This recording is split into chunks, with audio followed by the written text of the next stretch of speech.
Hey guys, welcome back to the Middle of the Story podcast. So excited to have you guys back. We've had a little bit of a hiatus. Took a solo beach trip, been momming, been working, but now we're back at it. And I am so excited for you guys to join me today. I am here with my sweet, dearest friend, Eleanor, and we are going to talk about just the middle of the watershed moment and what it's like to know of Jesus and know of God, but also live a completely different way. We may touch on family of origin, we may touch on worship, who knows?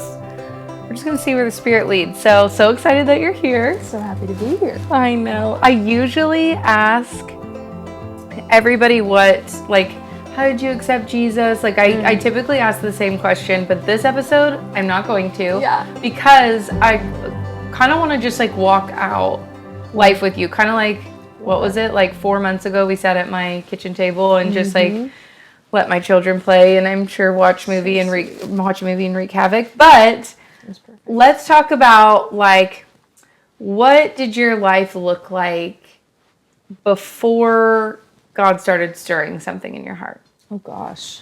Let's just start. No pressure. Super chill story.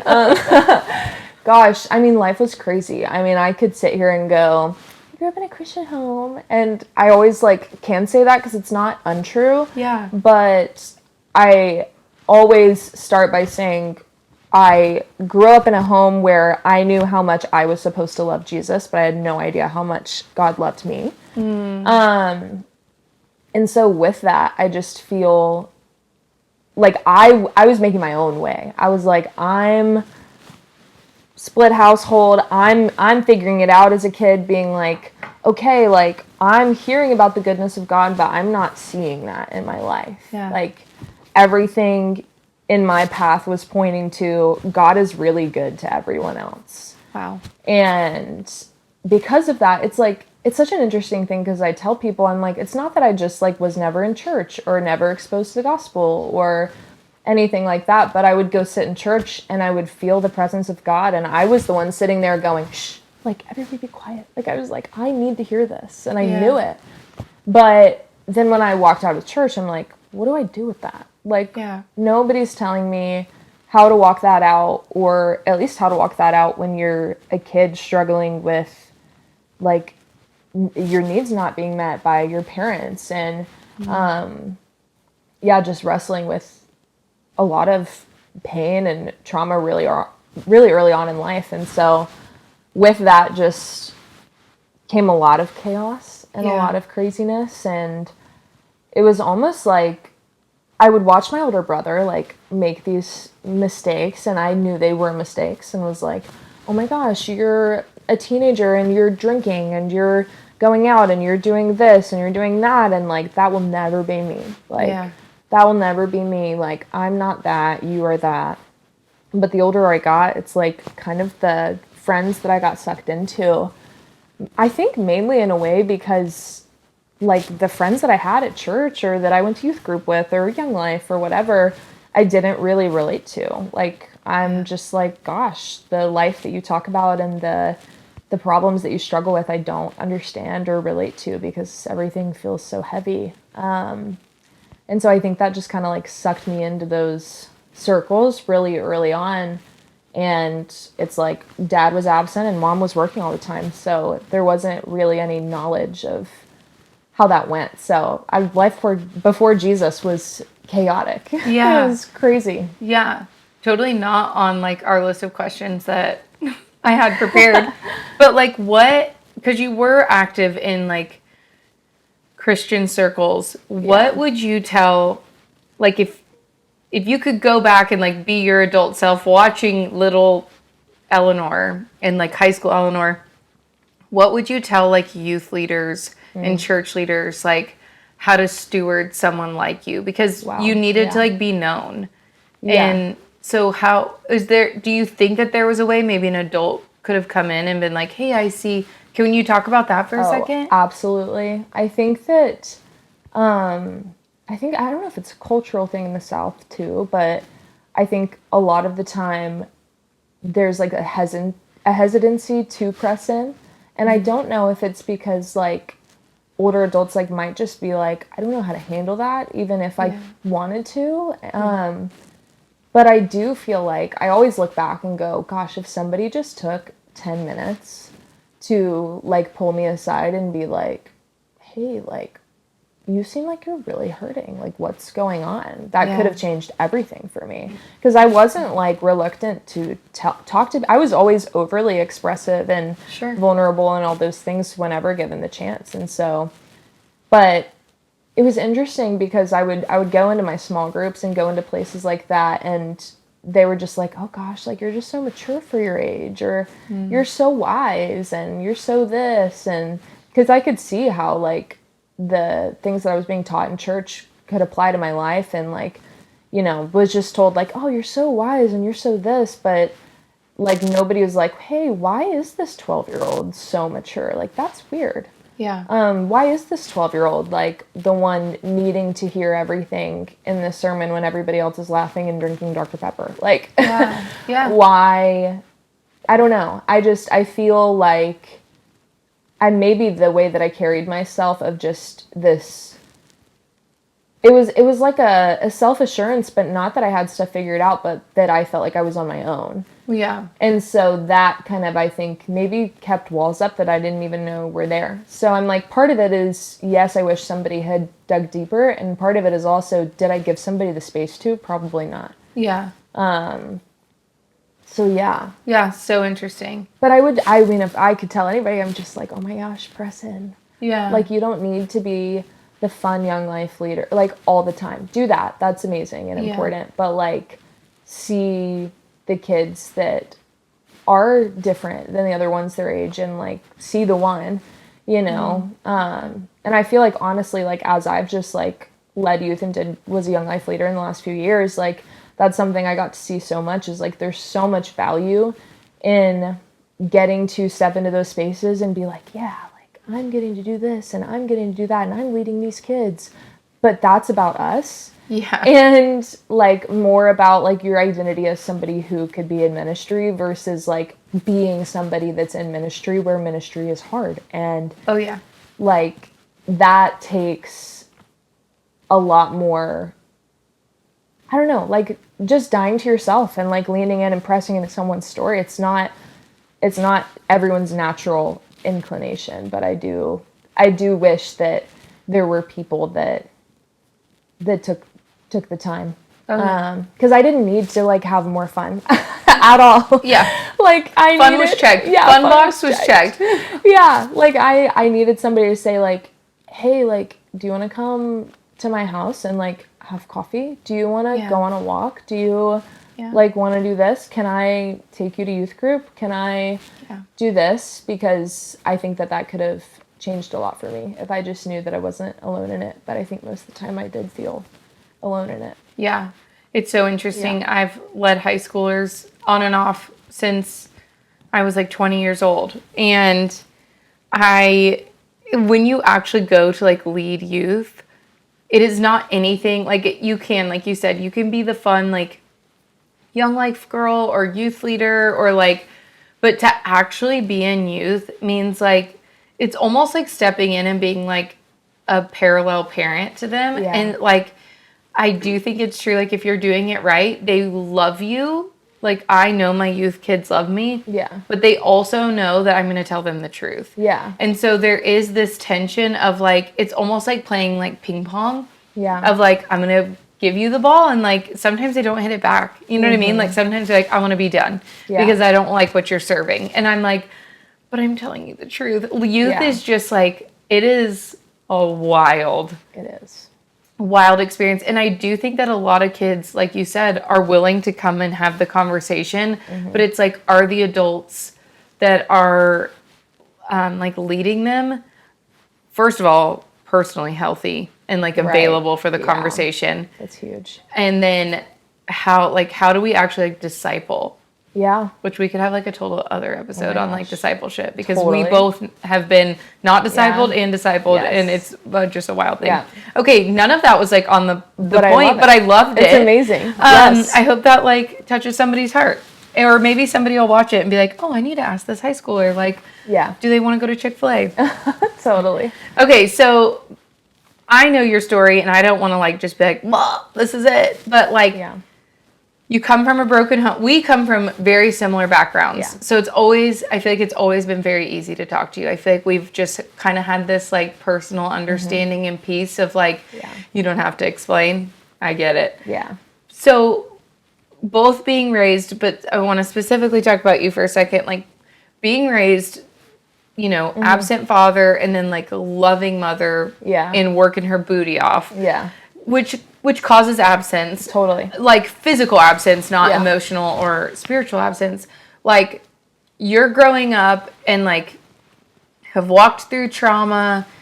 You're, like, kind of walking out a lot of kids' reality. Like, a lot of kids come from divorce. A lot of kids, like, it's really shocking. Like, I know that in this area that we live in, like, everybody's parent, it feels like, it can feel like that. But, like, if you look at the United States of America, our story is not unique. Right. It's special. Yeah. But it's not, like, unique. Totally. And so you've gotten through high school and feel the pressure to go to college and get into the, like, medical field.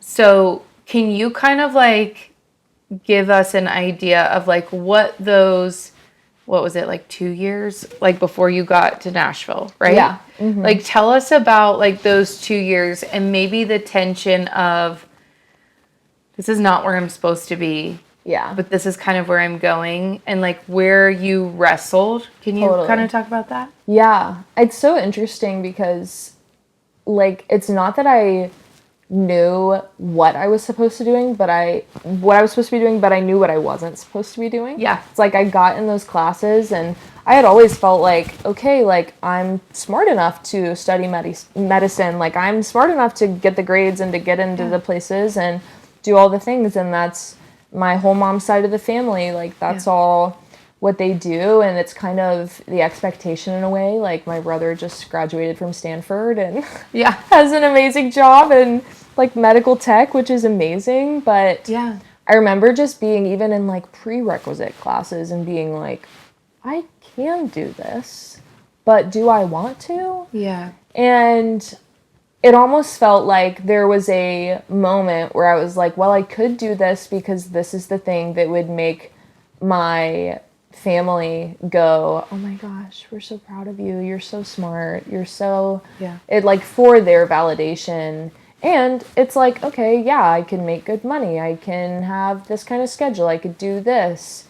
Like, all really practical, good thoughts. And it's weird when you know you could do something. It wasn't like, oh man, well, I just figured out that I really don't know anatomy, or it wasn't that. Right. It was just a knowing of, like, man, like, there's something I think so much deeper that I want to do with my day-to-day life, and I don't really know what it is yet. And so being at UT Chattanooga, and also that was pre-Jesus. And so, I mean, trying to make any decision apart from Jesus feels really hard because you're just, like, making stuff up. Like, you're just like, I don't know, this could work probably. Yeah. And so I just remember getting done with that year and being like, I have no idea actually what I'm supposed to be doing, but it's not that. And so, I mean, I was in Chattanooga for a year post high school and then moved to Nashville really before I knew at all what I was going to do. Yeah. What caused you to move to Nashville? Honestly, I was in a pretty terrible relationship. That I was like, okay, great. Like, he's going to move to Nashville and I'm going to stay in Chattanooga and I'll never have to see him again. And praise God, that would be amazing. And it sort of felt like a way out. But that summer, it was like summer of 2020, I guess. A glorious summer. A glorious summer. God bless. What a confusing time. No, it really was. It really was. And I was like, wait, like, none of the world shut down. Anything could happen. But that was the summer that I encountered Jesus. Yeah. I would say, like, that's not when everything changed in my life overnight, but it was when I was like, well, I know that whatever happens from here on out, like, he has my yes. And so with that, still like walking in sin and disobedience with like staying in that relationship, and ended up moving to Nashville because he was moving to Nashville. And I was like, I got here and I was like, I'm going to move him into all the stuff, and then I'm just going to like go, and I'm never going to see him again because that's what needs to happen. Yeah. And when I got here, I was like, wait, like, it's COVID. I'm not in school. And I've always wanted to be in Nashville. Like, I could just move here. Yeah. And I did.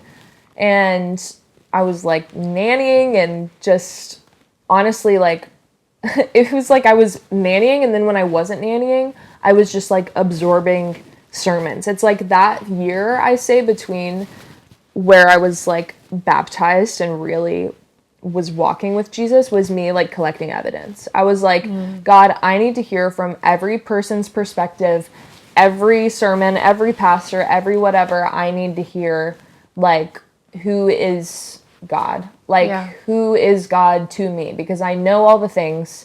I know the gospel. I know Jesus. Like, I know this. I need to like almost build a case like for God and be like, okay, like I kind of said a prayer in the middle of the night where I gave God my life. What does that mean for me? Yeah. Like, what do I do? Because nobody was telling me. Yeah. And yeah, so it was pretty crazy. I mean, I wasn't like, oh, I'm going to move to Nashville to be a songwriter. Like, music, none of that was even on my radar. I just was like, I don't know what else to do, so here I am. Yeah. And, you know, God used a really broken situation and had so much grace and mercy to let that be a way that I got here. Yeah. Because even when that ended, I was like, dang, well, I could just go back to Chattanooga. But then I was like, no, I can't. Like, I'm supposed to be here. So, yeah. Yeah. So walk us through that, like that watershed moment. Yeah. Where like God first got your yes. Obviously, I know there was like a lot of pruning that had to happen after that. But like, what was the watershed moment? Yeah. I mean, it was really wild. There's this movie called The Book of Eli. Have you seen it? Mm-mm. It's so good. It's like Denzel Washington. It's really funny. But it's basically like kind of a post-apocalyptic world. This is like summer of 2020. I'm watching this movie. And the whole movie, he's like going through and he's like fighting people off and like trying to find resources and like all these different things. And I'm just like locked into this movie, and I'm watching it and I'm going like, dang, like it's like he's doing all these things he like shouldn't be able to do. Like, that's so wild. All these things, he keeps going. He has this book with him that he's like, all I know is I'm supposed to take this book west. And so you get to the end of the movie basically, and you find out that the book is a Bible, and that it's in Braille, and that like throughout the whole movie he had been like studying the Bible. He was blind and had been like memorizing the Bible. So then when he got there, all these people are like, well, we can't read this, and he could recite it because he had like memorized the whole Bible. And I got to the end and was so baffled of being like, oh my gosh, like he was walking completely blind, but he was protected. He was defended. He had resources. He had favor, and he had a mission and a purpose, and he fulfilled it. And I was like, something in me like stirred, and I didn't know what it was, but I went to sleep that night. Yeah. And like at 3 a.m, I woke up in the middle of the night. My heart was beating completely out of my chest, and I just was like, what is going on? And I knew that I was in the presence of God. And the only way that like I knew how to even remember that is like, gosh, like I remember being a kid at church camp, and this tiny camp outside of Chattanooga, and being by the lake and being in worship and singing hymns and knowing the presence of God. And it met me in the middle of the night while I'm like in this horrible relationship after like some of the most explosive and traumatic moments that had happened just before that. And all I remember is doing is going, okay, well, if God is here, it's shattered everything I knew about God before, because I was like, oh, God is with the white picket fence, and God is with the family that's together, and God is with the people with a lot of money that can go on vacation and do all this, and that's a good life, and God is with them. Yeah. But then feeling the presence of God when I was most broken and most hopeless and most aware of my inability to do anything myself, and God was there, I was like, oh, nobody's told me this before. Yeah. Like, that is not the image of God that I had. Right. And then when God met me so radically in that moment, I was like, oh, so if you'll meet me here, you'll meet me anywhere. And that means that you have loved me this whole time. Yeah. And that means that you're not just the God of the good life. Like, you are the God of my life and my suffering and my pain. And it changed everything. Like, I just was like, I don't know what this means at all, but here's my life. Yeah. And like, it wasn't like I was on a stage and was like, I'm ready to get baptized. Yeah. Here I am. Here's my big decision. Yeah. It was like, I'm in the middle, it's the middle of the night. Yeah. And I'm in the quiet. And I'm so broken, and God is here, and I knew it. And it's like, it was so radical because it's like, who taught me that? Nobody. I grew up in a Presbyterian church. It wasn't like, it wasn't like, oh, the presence of God will just meet you. Like, no, nobody talked like that to me. I didn't have any framework for that, but that's how God met me, and it was wild. So, well, first of all, we love it. I know. We love to see it. So good. And I do think that that's so hopeful and helpful for people to know that, like, God, it doesn't always have to be the big moment, like the church camp moment, or the like the raise your hand at the end of service, like if anybody wants to give God their gift, like those are beautiful moments, but that doesn't have to be, like, your salvation is just as valid as someone who does it in a church or in the middle of the night, in a bad spot. And so, okay, so God's totally meeting you, not just in the middle of your story, in the middle of the night. Now let's walk out. So you're in Nashville, and what does, like, the next year look like for you? Like, how is God, like, meeting you in the middle, pruning the branches that needed to go? Talk to us about that. I would say, like, it felt complicated because I found a church here. I started going to Church of the City downtown. It was amazing. I felt like it was just the perfect place for me to get to know God. It was such a safe place to walk in and be like, this is where I'm at. And everyone was like, okay, great. And I could be honest about that and had people that could walk with me and loved me in that. But the relationship that I was in was very abusive. And so I kept, like, praying for a way out, like, you know, and part of it's like, okay, we'll just make the decision. And part of it was like, well, the decisions I make, like, at times are unsafe. And so, like, leaving this situation for me wasn't necessarily a safe thing at that time, just because of him and his mental health and all of those things. And so it was this struggle of, like, this is all I know. Like, this relationship, this, like, abuse, this pattern in my life that I have seen and been aware of and been a part of since I was a kid, that just felt so normal to me, that the idea of a life of, like, peace and following God, like, that nobody modeled that for me, really, and it just didn't really feel possible. And so it was this tension of, like, this is where I am, and this is where God says he can be, and, like, where he can meet me, so how does he meet me in that? And, you know, it was like, this guy would even come to church with me and be in those situations, and I'm hearing about the mercy and the love of God, and I'm going, oh gosh, like, that's for this person too. Like, yikes, that hurts. You know, just, but it really was a thing, because I was so aware of God's mercy for me that it was a strange thing to walk out, like, what does it look like to, like, have forgiveness for a situation and believe that, like, I think that year the biggest thing for me was learning that God would love me enough to give me a life that was different. Like, that I was even worth being rescued from that.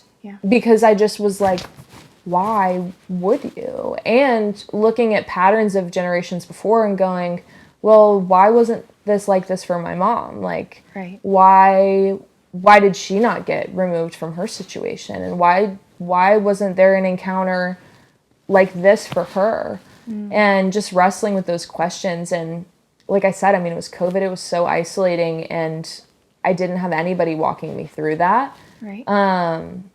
And so it was a lot of moments of just going, okay, like I'm going to church on Sundays. I'm spending time with God. I am in the Word every single day. I'm watching sermons. I'm listening to podcasts. Like I am just inhaling everything that I possibly can. Yeah.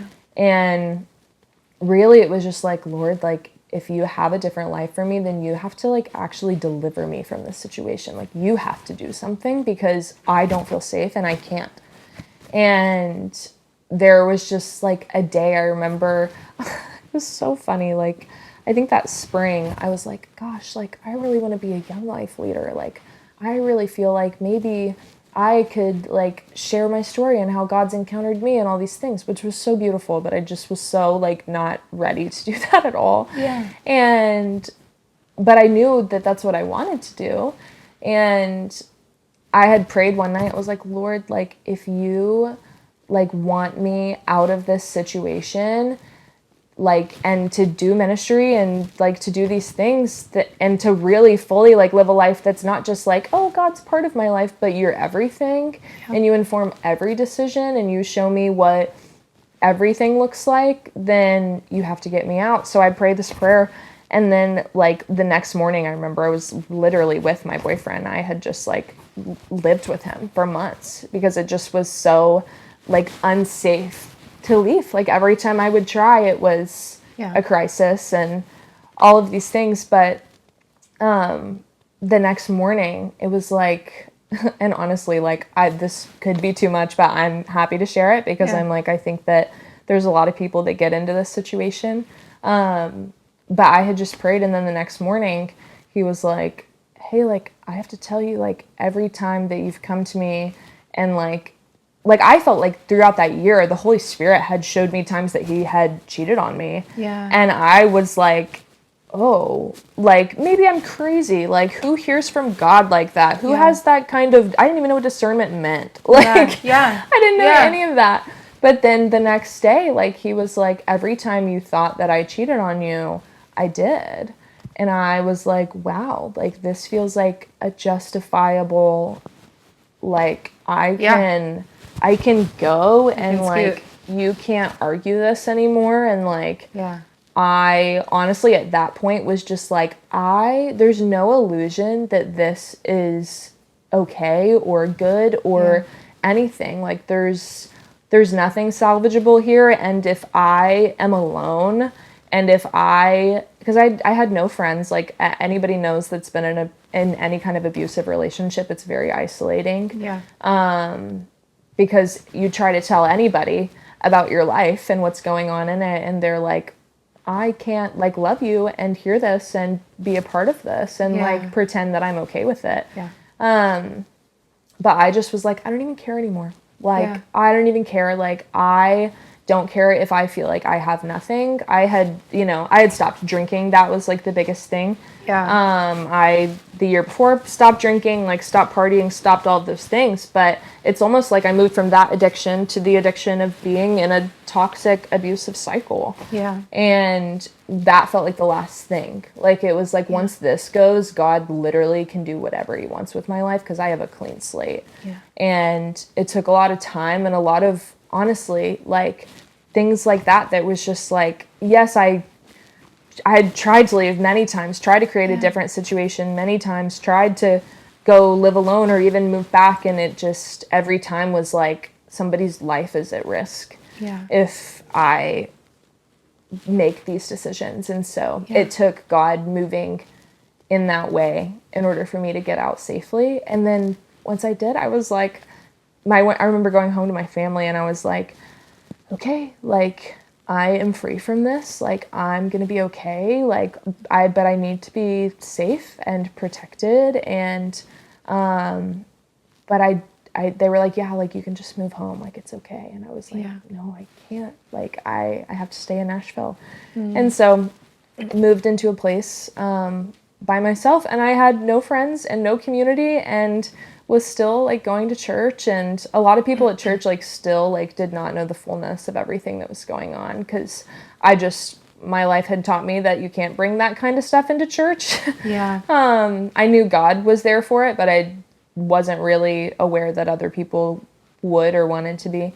And yeah, I mean, that was really like the last thing. And then it was that summer, like a couple months later, that I was baptized, because I just was like, at that point, it was like this block that I had from hearing from the Lord, because I was still in the chaos of this situation and still living in sin and brokenness in so many ways, was lifted. And I just like started hearing from God so clearly. Yeah. And just felt like I was like, I don't even know what's next, but he will direct every step, and I know it for a fact now. Yeah. And that was such a radical moment of learning, like, it literally doesn't matter what I lose, like, because life with God is better.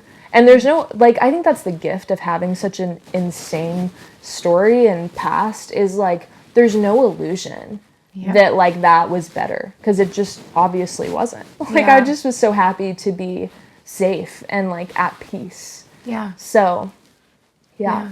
What would you tell, because like, I do feel like your generation and like our high school girls coming up, going to college, what would you tell them, like, for the cost of their,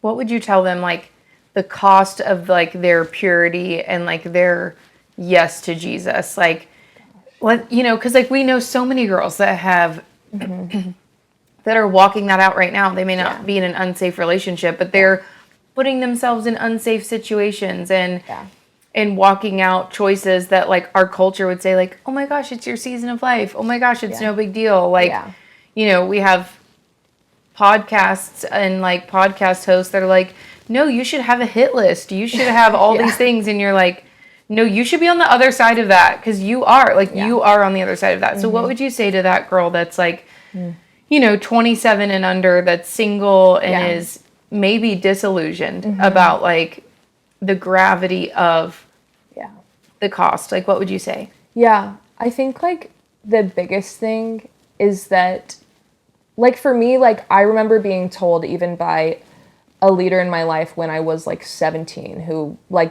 and that was pre like all this, but I was wild and with doing all that stuff in high school. But I remember her saying to me, she was like, if you're going to follow Jesus, then like you got to stop it with the boys. And like, that's how it was said to me. And I'm like, man, but you didn't ask about my home life. You didn't ask about what caused me to choose this and to think that this was normal and that this was the best thing for my life. And I think that a lot of women, now that it's more cultural, it's like so insane that like you couldn't even try to have this conversation as much now because people don't admit to it, but like women are just searching for worth. They're searching for identity. They're searching for just to be loved, to be chosen, and they don't really care what it takes. I didn't. Like, I just was like, I'm carrying the wounds of being abused and rejected and abandoned in my childhood, and so I'm searching wherever possible to feel that sense of security and value. And the world now especially is like, that's where you're gonna get it. Go get it. And like, it's way worse now than it was 10 years ago when I was especially with social media. Like, I mean, it's so sad. But for me, I'm like, what girls need to learn more than anything else is not how to do better and get it together. They need to know God's heart for them.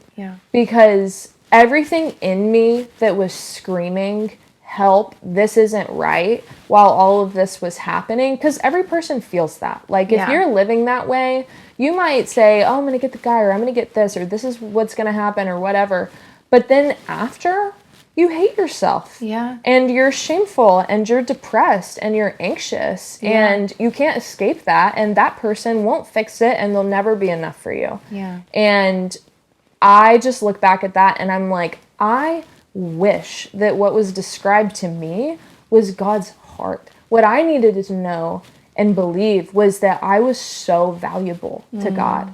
Yeah. That like I was worth being waited for, that I was worth being loved beyond what I could give from my body, from anything like that. Like I needed to know that I was valuable simply because I was created in God's image. And I think broken homes, and there's so many factors, and there's so many jokes around daddy's issues. There's all these things, but it's like, one of my good friends is really funny. But he says, it's not that you have daddy issues, it's that they're daddy's issues. Yeah, it's true. Which is like so good. I always laugh at that. Yes. But I'm like, these girls, like, and it's crazy to me too, because I think I always thought like, oh, well, my life's just like this because I didn't have a dad, or because I walked through trauma and abuse. And it's like, but and being involved with youth now, I'm like, there are so many girls that like are in great homes with great dads that are walking this out. Yeah. And I think that's also, back to the culture thing, but I just want girls to know, and I wish somebody had gone to me and been like, hey, just because this man in your life, like your earthly dad, was like supposed to be a reflection of protection and care and love and like bestowing that value on you, like just because you lacked that, like your heavenly Father can give you that. He speaks that over you right now, regardless of that. Yeah. And I think I'm just like so desperate for girls to know the Father's heart, like in that. Because that, for me, once I got to cut all those ties, I was so aware of how much God valued me. Because I was like, your heart for me was not do better, get it together, stop doing that. Like, your heart for me was, do you see how beautiful you are? Yeah. Like, do you see how worthy you are? Do you see how lovable you are? Like, I think there's something within all of us that like knows that and longs for that, but we just don't believe for it enough. Yeah. And we don't believe what God speaks over us, over our circumstances. Yeah. And I just think that the Lord is so desperate to give people that, because it's really like, you don't get over a sin pattern or being in the middle of that by going, oh yeah, I should wait for a marriage. Like, oh yeah, I should date like a good man. Yeah. It's like, there is a part of that is so much of becoming the kind of woman who believes that you are who God says you are, and that you're worthy of that, and that God's design is better. Right. And I think for me, being like, I'm still single and 25, I like have not met that man. I have not had that relationship I've met so many Christian men that are not walking out purity, and I have a lot of girlfriends that love God and are not walking that out now, and it's just so sad to me, because I'm like, God has that for us, Yeah. So yeah, that's so good. And now we're on the other side of like the watershed moment, I feel like, now, I mean, I know you, I walk life with you now, like you're walking through being discipled and just like being faithful to like God's calling. God's like literally manufactured and put you in such a unique and wonderful place that is so special, and just like you're walking out God's calling, and that is like, that is just so amazing, and that's just a whole other episode, because like how you even got there is just like so amazing. But okay, so you just said like I couldn't outperform like my sin nature, which is like essentially like sometimes what we're told. Like if you just stop doing this, if you just like perform better. Yeah. So you dismantled like that belief system and like really received like God's father. You got to be fathered by God and loved by him. And now you're walking out sanctification, as we all are. You're walking out being discipled. We're in church together. You're leading worship. You're doing all these things. how is God like meeting you in the middle right now where your life is a performance, right? Like you're a worship leader now. You are writing songs, you are on a stage, there's a microphone in your hand, there's social media pressure just by nature in the fields that we have run in. Like now it's like you went from like dismantling like, okay, I can't outperform my sin nature, and now you've like walked out your like you're walking out relationship with Jesus, and now it is about performance. Yeah. Where is God meeting you in the middle of that? Whoa. I mean, truly, I think we could have a whole... I know. We could have a season of just podcast episodes talking about that. But in short, I feel like, I mean, I've thought about it. I'm like, my baptism birthday was June 6th. So it was 5 years ago to the date, a couple days ago. And I think about it and I'm like, oh my gosh, like I still am in disbelief so much of the time. Like I have to look back and go like, oh my gosh, like it's times like this where I do share my story that I'm like, whoa, like that's where I came from. And not that long ago, like God has like radically changed your life. And I want every single young girl and woman, anybody to know, like it can happen in the middle of the night, in a second. Like exactly. And your yes is yes, and his yes is yes and amen. Like there's just so much goodness. We need to have 5 more episodes. No, okay, truly. But yeah, where is God meeting you right now? Sorry. I love it. Being here now, I'm like, I think that what I realized even last year with like, I just like started walking out in faith with music, and I was never like, I'm gonna be an artist and I'm gonna be this and I'm gonna be that. It's like when I met God, this is the dream and vision that I felt like he had for my life, and I was like, what? I was like, hey, like, so we could do a lot of things. Like, why? You're like, I'm good at a lot of things. I'm just really good. No. I'm really talented at anything. But I just was like, for me, like, performance in general, being looked at and being seen is like, makes me want to throw up a little bit. And so when I felt called into that, I'm like, whoa, like, honestly, what made me want to be like, I'm signed up, God. Like, I'll do whatever you ask of me, is going, I cannot do this without him. I want a path of dependence. I want a path where I know today that I am as needy as I was when I was 19 and in this awful situation. Like, I want whatever it is that God has for me. Not that I feel the best about myself, which would be nice, because I spent 20 years feeling like I didn't like myself and life was hard.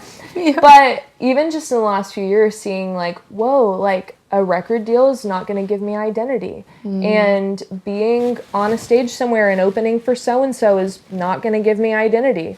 And not going to give me what Jesus has already given me. And going back to those moments of being like, whoa, like, no, I'm still like the daughter that was radically rescued and delivered from this situation. I've not outgrown that. And it's easy to want to. Like, I think for a lot of years, I just was like, how can I give the illusion to my friends and to people in my life that I've just also been in the church since I was born and don't have this story, like, you know, but going, oh no, like, for me, the most grounding thing and the most settling thing is going, like, no, like, God's called me into these things, and it's not because I'm a good singer or because I'm this or that, but it's because of the ministry of, like, wherever I get to be, I get to share and declare, like, who God is. Like, not in spite of all these things, but, like, because of it. I get to go, no, like, I know God is a good father, and I know Jesus is my savior, and I know he's a redeemer. And, like, getting to sing and all that is, like, fun, and it's his kindness to me to, like, let me do something that I love and enjoy doing. But I think every day I have to go back to that of just, like, whoa, like, I'll say the biggest thing I'm, like, learning and wrestling with the Lord right now is, like, I didn't even realize this, and I won't go on a tangent forever, but I think in the last, like, even 6 months, I've realized how much I wanted the things of God and the purposes of God over my life so that I could convince myself that, like, he really, like, cared for me as my, like, just to be like, oh, it's just so that I can continue to prove to myself that I'm worthy in the family of God and in the house of God and in the church. And, like, it's even taken so much to like walk into church now and be like, I'm not just saved Eleanor that's here and can sing and lead you in worship. It's like, I am like Eleanor who, like, God's glory is in me saying, this is where I've been, and this is what God has done. And I'm singing from a place of revelation, and I'm singing from a place of, like, being encountered by God. And I never want to outgrow that, because what's the point? Like, actually, what's the point? I'm like, I don't have anything to offer anybody apart from what he's done in my life and who he is to me even now. So I think that's the biggest thing, is going, well, you can't find identity in the world, but you also can't find identity in doing things for God. Like, you just can't. Like, none of us are good enough to do things for God. None of us, like, that's a ridiculous thought. That, like, that the church needs Eleanor to do this and do that. And I'm like, no. Like, the church, the bride of Christ, needs Eleanor empty and the Holy Spirit flowing through me as a vessel. And I can only do that when I remember that I'm the girl that was radically saved by Jesus. And that I had to be. Because I was never going to get here on my own or have anything to offer without him. So that's where I'm at now. I love where you're at. It's my favorite. I love walking out life with you. Oh, me too. One of our friends, he's a pastor, says, Jesus plus anything is nothing. But so Jesus plus nothing is everything. So good. And that has, like, stuck with me so much, especially because, like, obviously I want to do ministry. We want to do ministry together. Like, I want you to just, like, rocket launch in your journey. And I know that you will. And obviously I believe in you so much. But I just, like, I want to continue our hearts being like, there's nothing, it's not about me. Like, you know, like, I can't check enough behavioral boxes. There's no, like, presentation that we or I or you could give. And, like, at the end of the day, it's like, I think our hearts are like, we want a culture that's just desperate.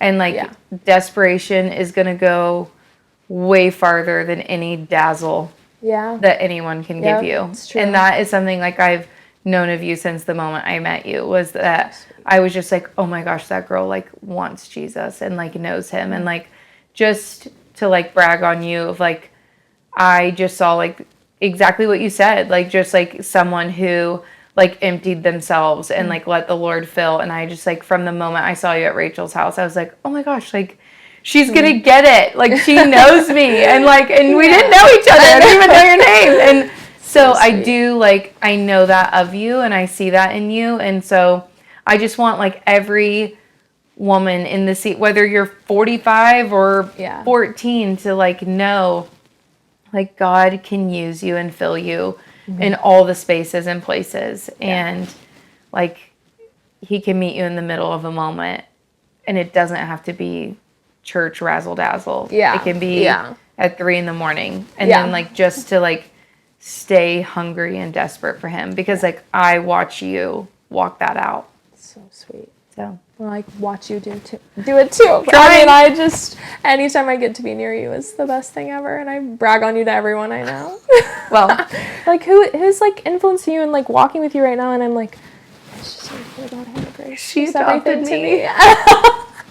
And like, she doesn't totally know this is her title, but like, she is my mentor and my big sister and my mom and everything to me, and I love her. And friend forever. Yeah. Well, I love you, and I do want you to come back and let's talk about like more things. We have so many. We could talk about. We could do a 2-hour episode. But no, truly. I wanted to just have a blip in a moment and hold space for. Just, I can even like think of girls' faces right now that I'm like, oh my gosh, I hope they listen to this, because I love your story and I love your heart for the Lord, and I just literally, I can't wait to watch you rocket launch. Thank you. You're so sweet. Thank you for being here. Thanks for having me. You're welcome. That's really sweet.